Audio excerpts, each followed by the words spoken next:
చిత్తూరు జిల్లాలో 28వ డివిజన్లో నిర్వహించిన ఉచిత వైద్య శిబిరాన్ని ఎమ్మెల్యే గురజాల జగన్మోహన్, రాష్ట్ర వైద్యకుల క్షేత్ర కార్పొరేషన్ చైర్మన్ సిఆర్ రాజన్ ప్రారంభించారు. వైదేహి ఆసుపత్రి సహకారంతో ఏర్పాటు చేసిన ఈ శిబిరం పేదలకు ఉపయోగపడుతుందని పేర్కొంటూ డివిజన్లోని సమస్యలను దశలవారీగా పరిష్కరించి అభివృద్ధికి కృషి చేస్తామని హామీ ఇచ్చారు.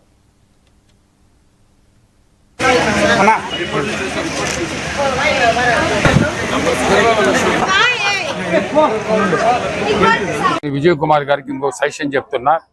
మాకు దగ్గర బంధువులు ఉన్నారు అరవింద్ హాస్పిటల్, వాళ్ళకు కూడా చెప్తాను.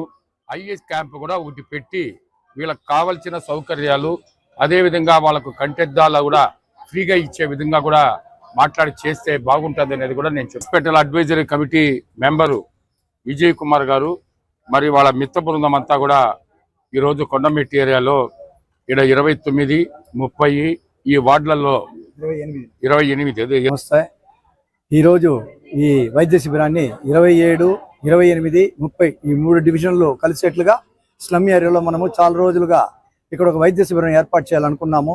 ఎందుకంటే ఇక్కడ మొత్తం స్లమ్ ఏరియా, పేదవాళ్ళు, బడుగు బలహీన వర్గాలు అవి కూడా సెటిల్ అవుతాయి. పేదవాళ్ళు, నిజంగా ఇండ్లు లేని వాళ్ళు, ప్లాట్ లేని వాళ్ళు కోరుకుంటే బాగుంటుంది. ఉండేవాళ్ళు కూడా కోరుకొని మా గవర్నమెంట్ ఇలాంటి మేము చాలా బాధపడాల్సి వస్తుంది. నిజంగా ఇండ్లు లేని వాళ్ళు అప్లై చేసుకొని వాళ్ళందరికీ కూడా పట్టాలు ఇవ్వడం జరుగుతుంది. ఇక్కడ ఏమైపోతుందంటే ఉండేవాళ్లే మళ్ళీ రెండోది కావాలి.